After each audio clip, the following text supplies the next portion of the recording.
blessing it is today to have such beautiful music, right?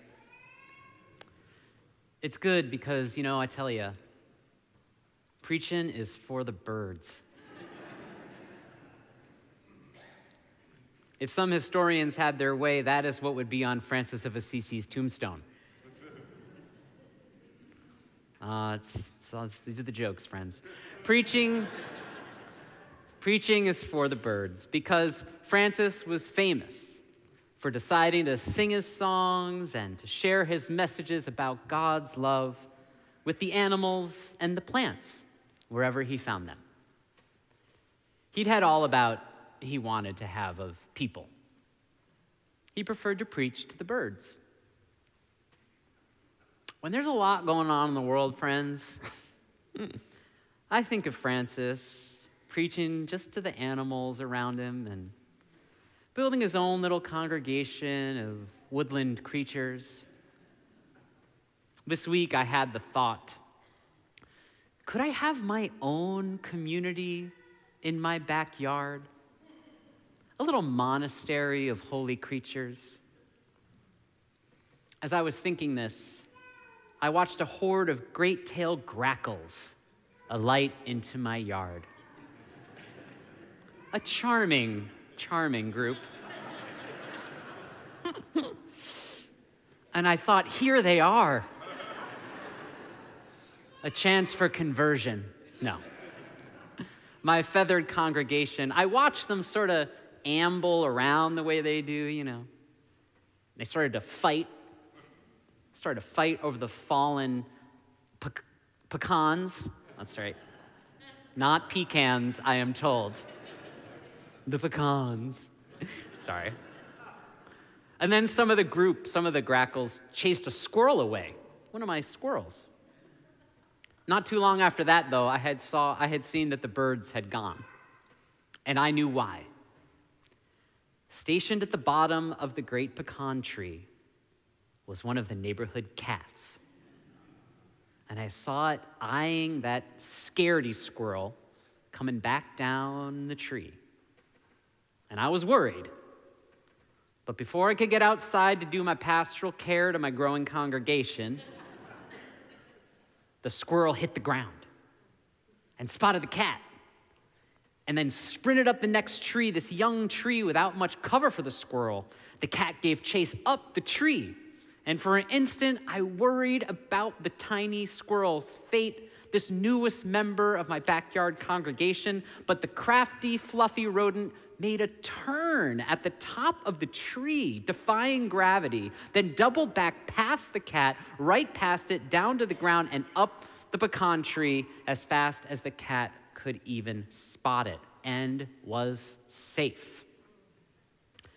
And so that striped feline, its quarry long gone, just sort of sat up there, these flimsy branches, and perched itself like that's what it meant to do all along, salvaging its dignity as only cats can. And I thought maybe preaching isn't for the birds, it's for the cats. Sometimes I think people who enter the monastic life are really onto something, There are weeks when it seems like a really nice idea. To withdraw from the world and its affairs right now is kind of an attractive option. We could ponder there the deep questions. What's the meaning of existence? What's the nature of suffering? How do you solve a problem like Maria? Am I alone? Anyone else ever get this idea? Anyone else wonder what it would be like to just escape life for a bit, focus on tending to a small little cloistered community, to live perhaps like a monk or a nun? Lately, I've been making my way through the book How to Live Like a Monk by Jay Shetty. He joined an ashram when he was young after a bit of a checkered past. But after 3 years, the leaders of the ashram suggested he leave and become a teacher to the outside world. I'll let the world fill in the blanks there. So he left and became a very successful corporate coach and is now a social media darling and success and a best-selling author, putting all that spirituality to work. It's good. No judgment. He thought joining an ashram would wall him off from the troubles of life, and in many ways, it did. But in some, it did not.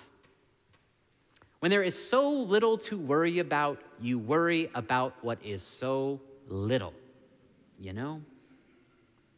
In one funny confession, Shetty explains that the monks got a little competitive and gossipy about who was more or less spiritual than the others. Who was falling asleep during meditation? Who was better at cooking those meals for everyone? Who was better at memorizing the sutras? Even there, past the gates, over the walls of the ashram, these negative thoughts, these comparisons of others started to creep in. As we know, comparison is the thief of joy. Shetty says, we have 3 core emotional needs, which I like to think of as peace, love, and understanding. Negativity in conversations, emotions, and actions often springs from a threat to one of these 3 needs. A fear that bad things are going to happen, a fear of not being loved, or a fear of being disrespected. Peace, love, and understanding. Peace, he says, is elusive. Even in the monastic life, it does not grant you peace.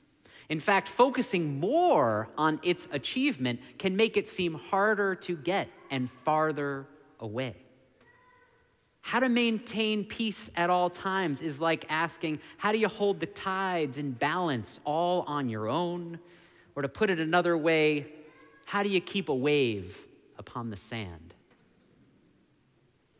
The contemplative life sounds great, but the more I learn about it, the more I wonder if it's really an answer.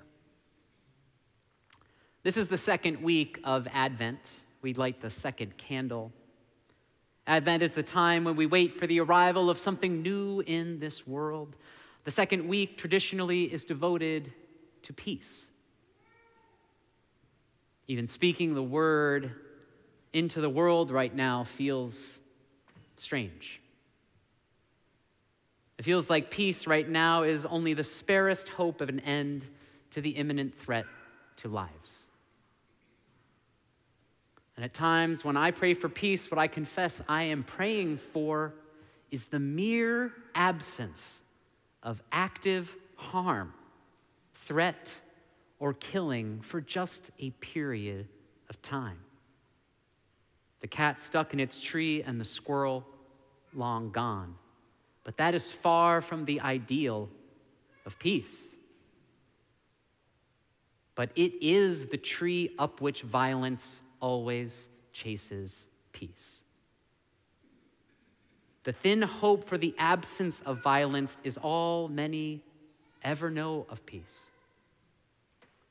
Because as it is chanted, as it is prayed, as it has been shouted by scores of millions over time, no justice, no peace. That's right. Blaise Pascal, the 17th century scientist and thinker, is credited with saying, "It is a person's inability to sit quietly alone in a room that is the root of all human trouble." I think about that quote sometimes when I wish I could put, say, an attorney general or two in a quiet room somewhere all by themselves. Then at least I might have a measure of more peace. But something like that would only alleviate for a time the imminent threat to peace, the imminent threat to justice, because what's coming next after that? And is that really the peace of Advent? Is that the peace we're waiting for? Is that the peace we are yearning for? Is that God's peace? No justice, no peace. In our reading, we hear about Francis of Assisi. Francis is someone many model their lives upon, not only their backyard or barnyard congregations. The songs and prayers attributed to him are beautiful. They are the bedrock of many people's faiths. They're in both of the hymnals we have ourselves. The only problem is he didn't write those. They were published by people in his community, sort of using his name after he was dead. The prevailing image of Francis today is the one we heard in the reading, and the one I hope to recreate perhaps in my bathrobe in my backyard, arms outstretched, with birds on my shoulders and arms, beckoning the deer who've come for the sermon. His sermons for the birds. The author of our reading, Carl Dennis, says, he wanted his fellow creatures to taste the joy of singing the hymns he sang on waking, hymns of thanksgiving that praised creation. If you sing when you wake in the morning the praise of creation, there's a good chance you're waking up alone. That's right. Preaching and singing for the birds, them moving and singing along, waking up in song, praising creation like the hills themselves are alive with the sound of music. But the idea of the world made of Francis is just fiction.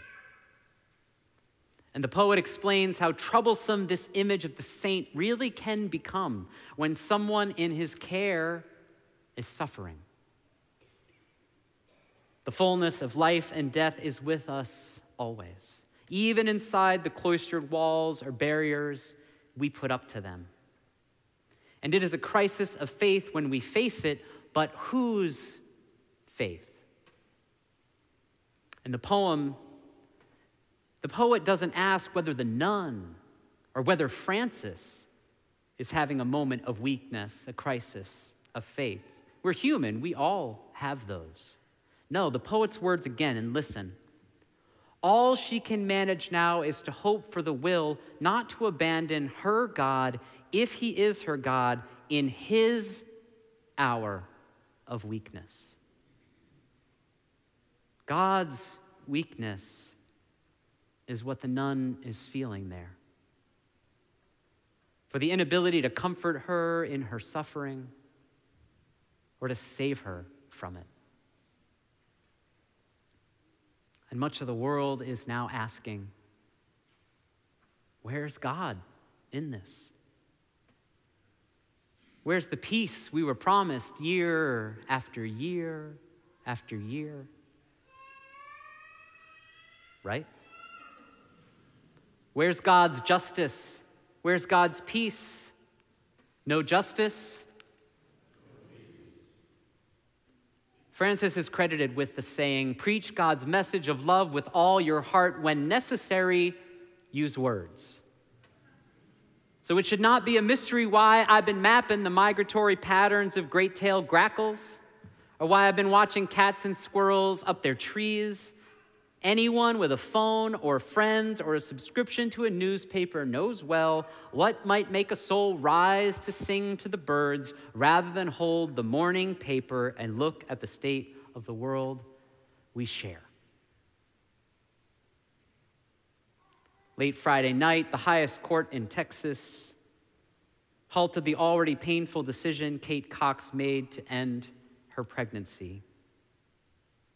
When Cox discovered that the fetus developed an almost certainly fatal syndrome, and she was suffering a real risk, and still is, to her health, no doctor she spoke with would give her care that she needed to end that pregnancy. The doctors feared the threats from the state, threats made publicly by the state's highest-ranking law officer.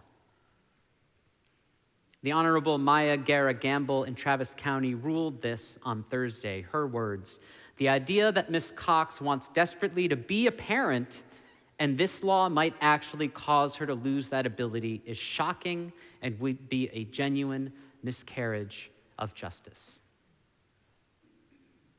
And by Friday, the Attorney General, who at times I wish would be in a quiet room somewhere, perhaps with 3 hots and a cot and a walk once in a while in the yard for a day, amen, appealed the decision and obtained a temporary stay from the highest court in Texas of the order allowing Ms. Cox to receive medical care that all her doctors agree she needs. So Ms. Cox waits for what a court and its employees will decide about her health, none of whom, to my knowledge, have a single medical degree among them.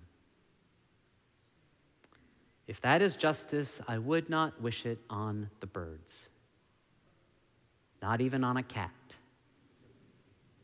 No justice. And this is only in our own backyard this week, my friends. And so the thoughts come to me, let's go to the ashram. Let's cloister ourselves and find peace. For being behind the gates and shutting the world out might finally bring that. But we know there are questions there too. The nuns in the abbey, in the sound of music, ask it in song over and over. How do you solve a problem like Maria? And Maria is the name for who? Mary.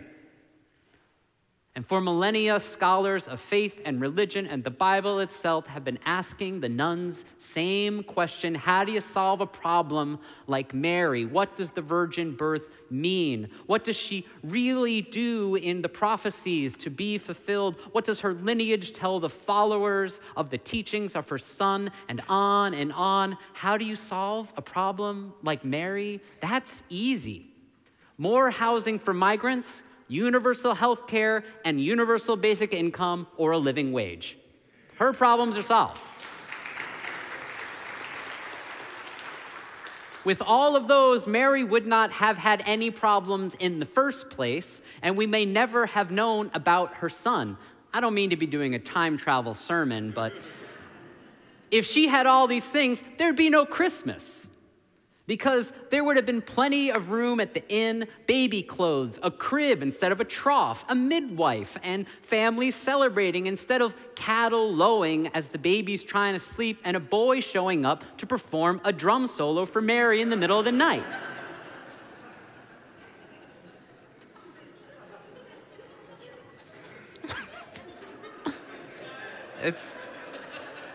It's hard to keep it going when your buddy over here is laughing. Listen, guys. The world needs faith that is bold. The world needs a faith that is so bold it's willing to risk its challenge to those spare faiths, those lean hopes, and those desperate prayers to make suffering actually stop. If a faith does not pose an existential threat to ignorance, an insurmountable challenge to injustice, and an overwhelming force against want, I dare say it is not a faith at all. That's right. But rather a seat from which to watch violence chase peace continually up a tree. Is faith a refuge from the world? No. No. Is faith a refuge from the powerlessness interlocking systems of oppression want us to feel? Yes, 1,000 times yes. Give me justice and I will show you peace. Give me a birthing person's peace of mind in making decisions for their care, and I'll show you peace. Give me freedom from the cynical clinging to power by supposed public servants at the expense of people's abject suffering, and I'll show you peace. Give me a time when religion does no harm and heals those it touches rather than hurt them, and I'll show you peace that will break out across the land. When our faith is cracked by human horror, the mercy that flows out as compassion waters our ground of being. No one is more human than when they feel the suffering of another. So it is only by justice for others that we might know peace. Give me justice, friends, and I'll show you peace. In the days of Advent calling us on, look for those who are suffering and wage peace. Look for those in fear and want and wage peace. Look to nature, look to the stars, look wherever you find your way and wage peace unceasingly so that we may sing a new song unto the world from our own backyard through the streets of our city and out into this hurting world so all hearts may be blessed with the music of justice whose tune through all time will always be peace. That is how peace arrives. That is how peace is born again. That is how peace breaks out. May it ever be so. Blessed be, and amen.